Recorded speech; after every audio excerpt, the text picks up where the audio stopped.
US President Joe Biden will fly to New Orleans on Monday to be with the victims of the January 1 terror attack.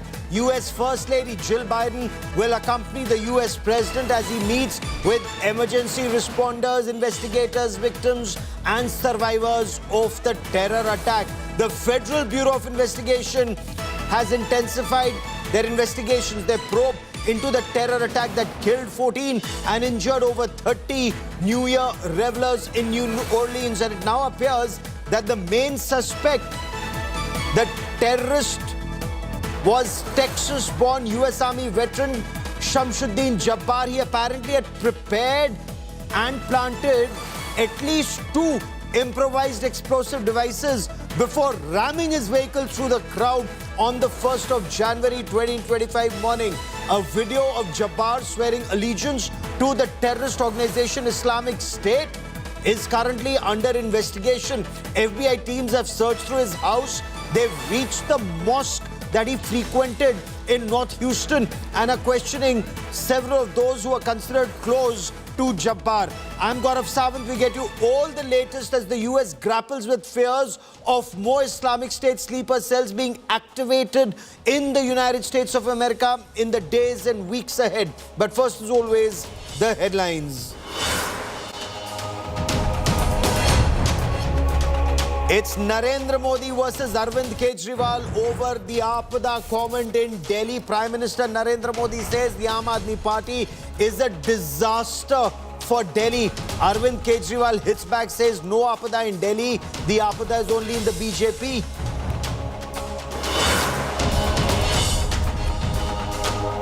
Big meltdown over Savarkar College in Delhi University. Prime Minister Narendra Modi lays the foundation stone. Congress reiterates demand to name the college after former Prime Minister late Dr. Manmohan Singh. BJP claims this is the Congress disrespecting freedom fighters and the Hindutva ideologue.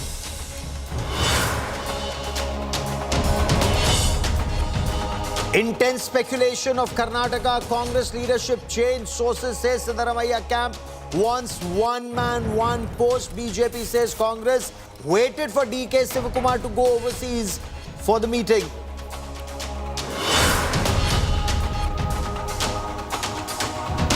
Rohit Sharma becomes the first Indian captain to be dropped from team. Rishabh Pant says it was an emotional decision for the team. Definitely, it was an emotional decision because he's been captain for a long time. We see him as a leader of the team. Widespread alarm over China's new flu outbreak. Respiratory virus spreads in China. Sources say India is closely monitoring the outbreak. Hospitals are full, as are cemeteries in China, according to reports.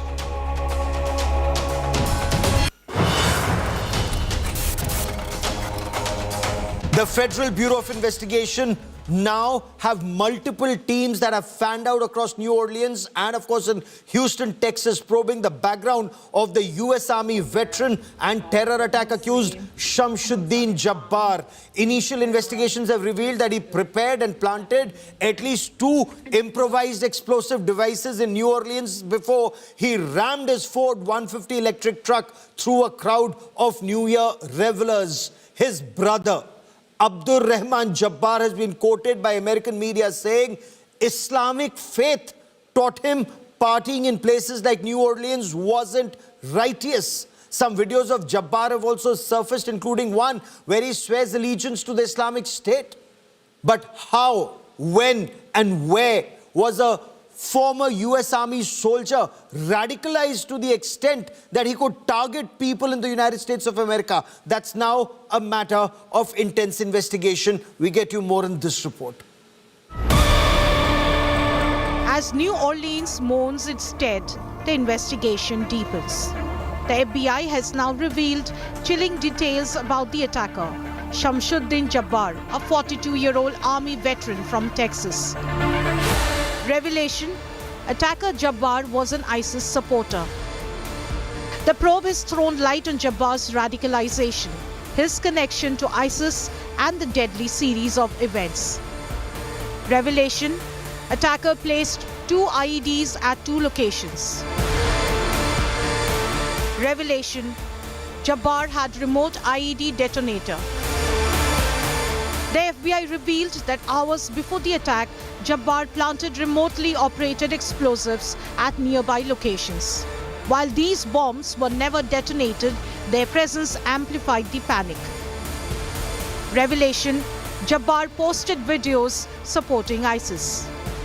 They've established that the attacker was the same person who planted the explosives in those ice coolers in 2 nearby locations in the French Quarter just a few hours before he rammed into the crowd with his vehicle. Jabbar's social media activity showed clear ISIS sympathies, with videos pledging allegiance to the terror group and expressing intent to kill. Investigators believe Jabbar had joined ISIS last summer. He also believed in a war between believers and non-believers. Jabbar kept a bomb-making workbench in his ramshackle Texas trailer home, where a Quran was left open to chilling passage. If we walk through the home, we see some signs of what he was up to.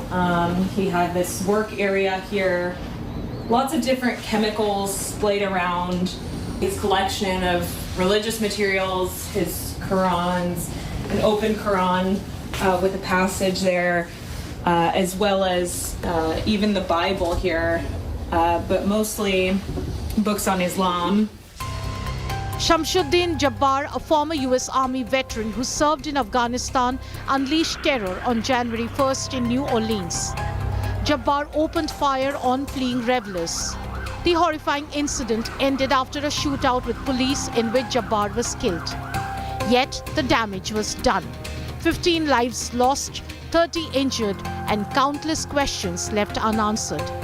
President-elect Donald Trump slammed President Joe Biden's immigration policies, blaming them for enabling radical Islamic terrorism. Meanwhile, US President Joe Biden confirmed that the FBI said there appeared to be no link between the attack in New Orleans and the incident in Las Vegas.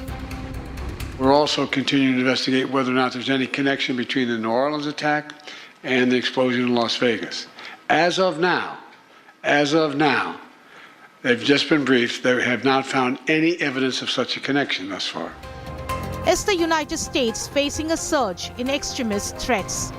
Bureau Report, India Today.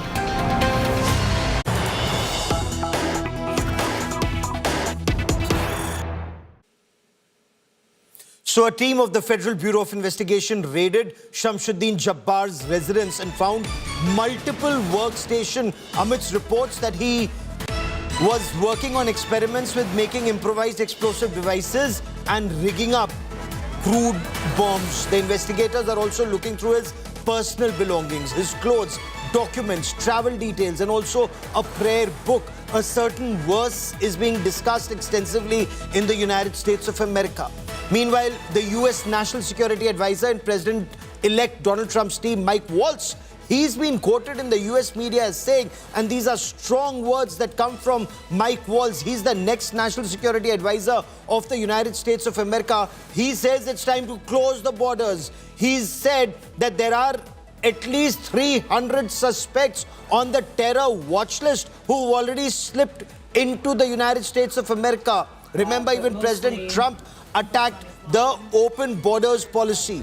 Now, Mike Waltz is saying that there are at least eight Islamic State operatives who are arrested for reconnaissance in 3 different US cities, but there are several suspects who are still at large right now.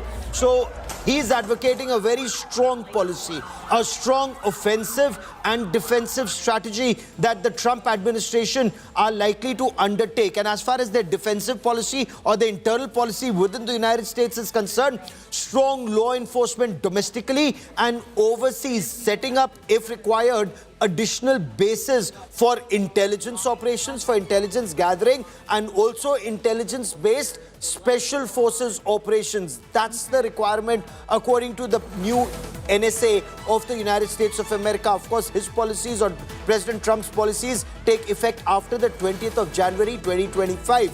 But there are multiple questions that are being asked about Shamsud-Din Jabbar. Why was he not on the radar of intelligence agencies in the United States of America, especially after he put out a video in public domain swearing allegiance to the Islamic State terrorist organization?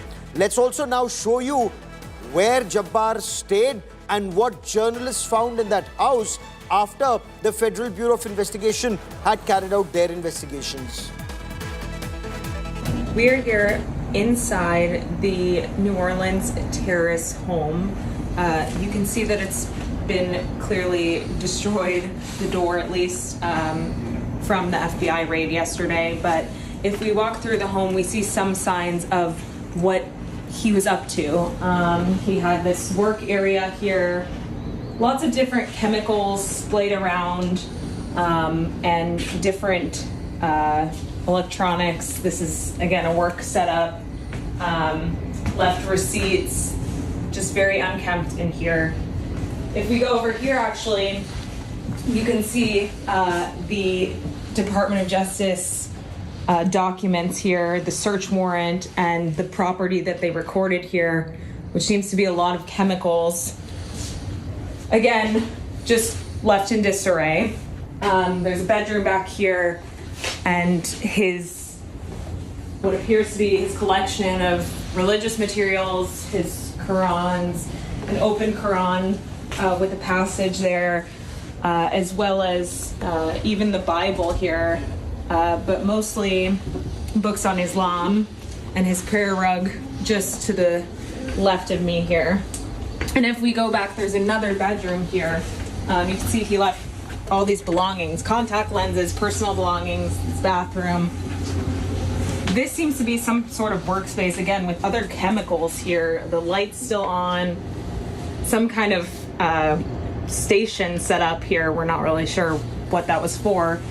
In, what we can assume was also a bedroom. You can see clothes left here, and just a sign that someone was here up until those last few moments when neighbors said he left just before the New Year's holiday, saying he was done with his lease, it was up, and he was on his way to New Orleans where he would live there. Didn't take any furniture because he said his new home would be furnished. That's all we know so far. Shifting focus to the other big story we're tracking here on India First in the United States of America. A ransacked home, bloodstains in the bathroom, half-eaten food. These are some of the unsettling images from the apartment of OpenAI whistleblower Suchir Balaji in San Francisco. Now, investigative journalist George Webb claims that the Indian origin techie Suchir Balaji was murdered in the Silicon Valley. Webb says there is evidence that points to an interrogation-style killing, not suicide, as claimed by investigators. Listen in to this exclusive conversation with India Today's news director, Rahul Kanwal.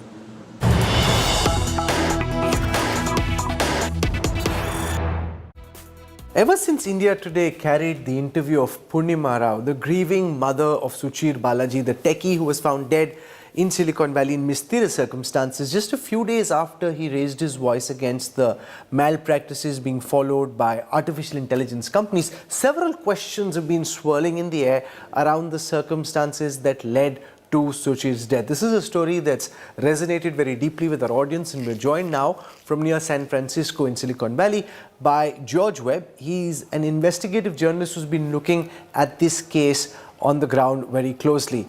Mr. Webb, you've had an opportunity to go to the apartment where Suchir Balaji stayed. You've spoken to the parents. You've also looked at what the private investigator hired by the family has said.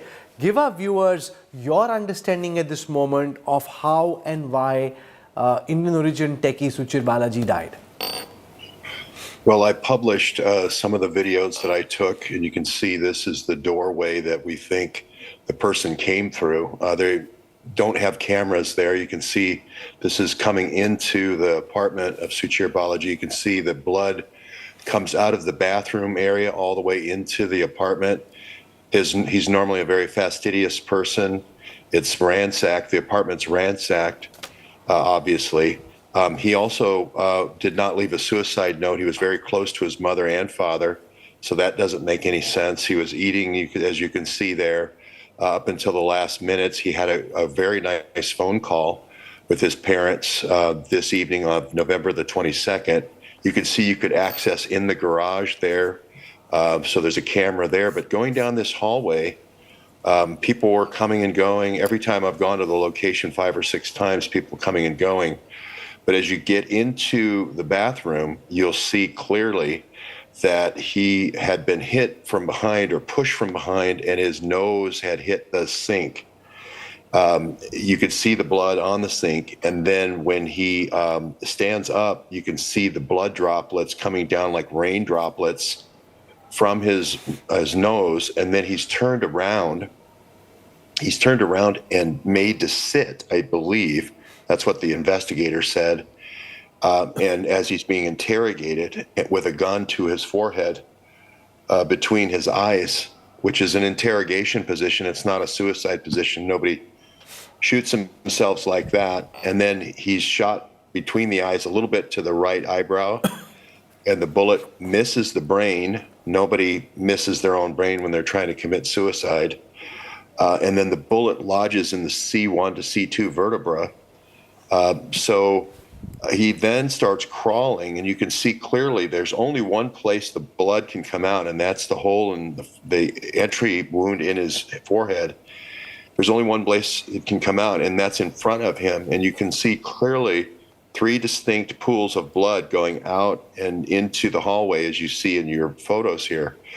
And he crawls through all those pools of blood trying to get out of the bathroom. Now, no one who's committing suicide is trying to make a death crawl to get to safety or get help. That just nothing here makes any sense in terms of a suicide. Why do you think the California police was so quick to call this a case of suicide instead of probing the murder angle? And how have they reacted ever since the parents published and spoke about the details of a private investigator's report? What's really going on the ground in California, according to you?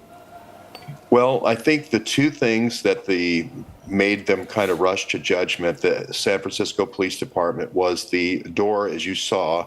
You need a key lock, key card tap to get in, but people can come and go, people with dogs, people going in back and forth. So we saw people coming and going all the time without tapping in. But the fact that he did not have a forced entry into his tap entry system in his apartment, they said, well, no forced entry, therefore it has to be a suicide. They supposedly only deliberated 14 minutes, which is an incredibly short period of time, so they didn't confirm that his hand actually had the resin on it for shooting the weapon. They didn't confirm the bullet matched to the gun, the ballistics. They didn't do the ballistics checking that you would normally do in a murder case. They didn't take into account the no suicide note. They didn't take into account that the apartment had been ransacked. Most importantly, they didn't take into account that a drive that Suchir was making while he was on a vacation, this was his birthday, was the day before. He was making a backup device, and the backup device is now missing from the house. This was the backup device that he was preparing for the New York Times. He had a meeting coming up with the New York Times for discovery in the lawsuit of the New York Times versus OpenAI. OpenAI is ChatGPT. So there's a lot of things here where he was named as a witness only a week before as the star witness in the New York Times case, as well as 3 other lawsuits. So there's a lot of things and clouds hanging over this in a very important lawsuit that you would, and a very young man who was very happy on this camping trip, you would look into that. As an investigator, you would say this doesn't make sense. But if at all, and the insinuation that I heard from mother, and you seem to be suggesting that as well, is that someone associated with the AI tech industry was in some way involved with this murder. They wanted to suppress what Suchir Balaji was allegedly trying to reveal. If that's the case, it is the most sensational murder case in a very long time. But why do we take away the idea that this could be somebody with some kind of a personal animosity or just a random case of somebody barging into his house needn't necessarily be linked with the AI industry, which is the much more sinister conspiracy. Could have just been, a case of murder not linked to this controversy and his revelations to the New York Times. Yes, well, I'm not saying OpenAI did it. I really don't think OpenAI, with as much trouble as they're in with all these lawsuits, would help their case by making a martyr out of Suchir Balaji. But the technology that he had, this is a genius young man. Man is in the center of the high-tech capital, in the most important industry, in the hottest technology in the world that might change all industries, medicine, all the way through defense applications. And he's the guy who trained the system with his team, John Schulman and Ilya Sutskever. They're the people who work directly for the person who just got the Nobel Prize in AI. So he is the most important, the smartest kid that you could possibly hire. He had his whole life ahead of him. He was about ready to start a startup. He was working with Silicon Valley. I was there yesterday. So he had so much to going for him. The fact that he would commit suicide doesn't make any sense. But it could be somebody breaking in and just a robbery, but they didn't take anything, right? They didn't take the laptop. The parents have the laptop under lock and key.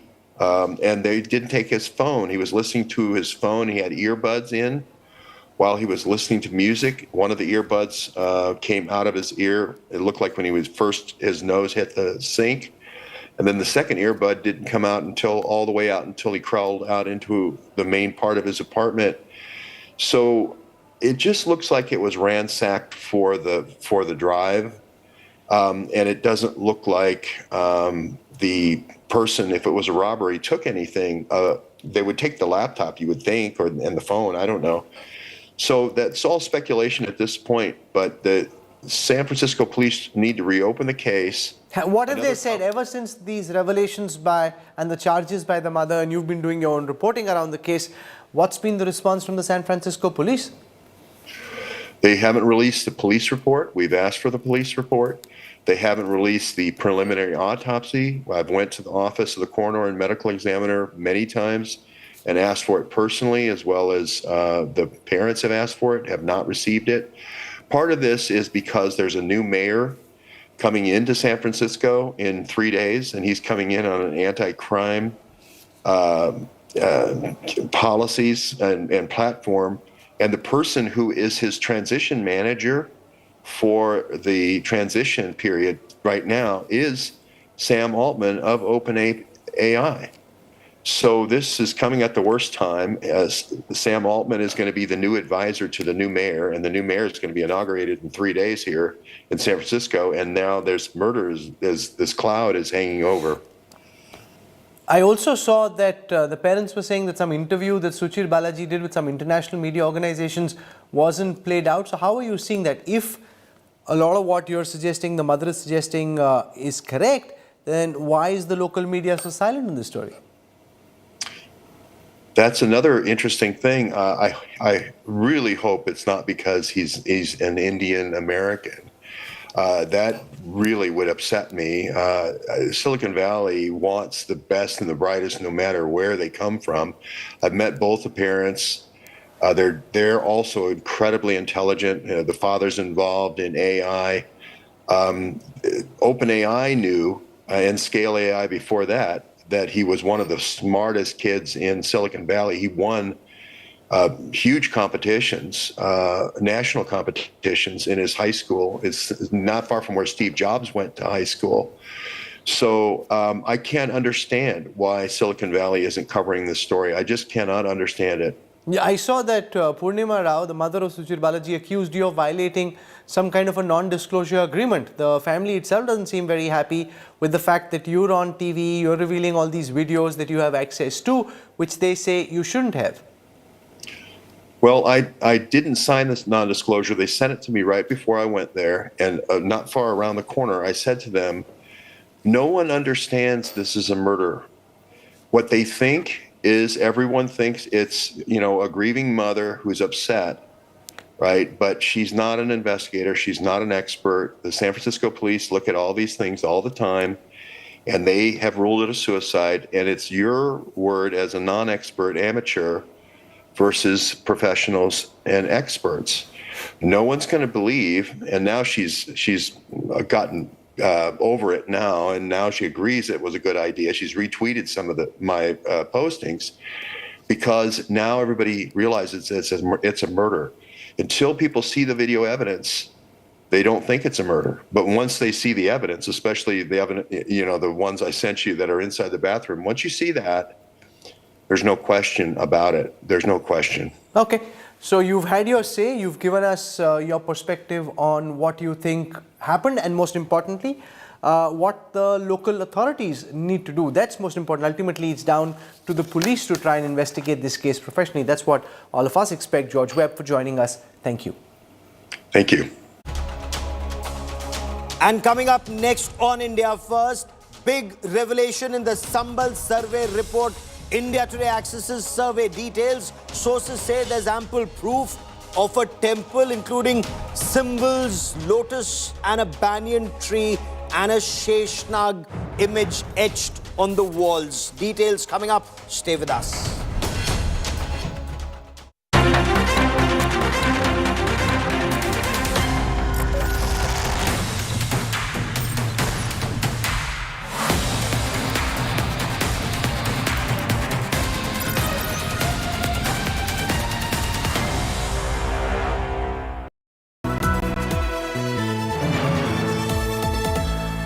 Motorola Razr 50 Ultra comes with Google Gemini. I don't read the news. I read between the lines to tell you the true version of